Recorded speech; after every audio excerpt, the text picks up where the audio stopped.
অনেকেই ভাবে ব্যবসা মানেই ঝুঁকি, কিন্তু আমি বলি ব্যবসা মানেই হিসাব।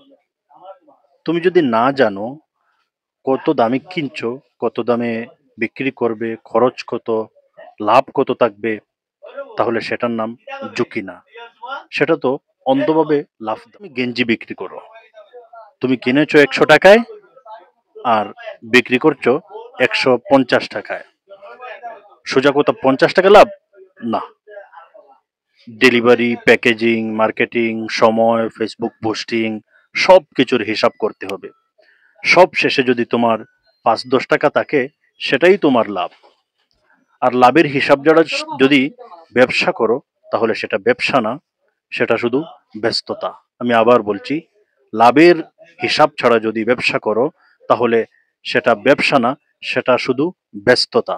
তাই মনে রাখো, বেচা কেনা শেখার আগে হিসাব শেখা। ভালো লাগলে শেয়ার করো, কারণ শেখা মানেই ব্যবসা বাড়ানো।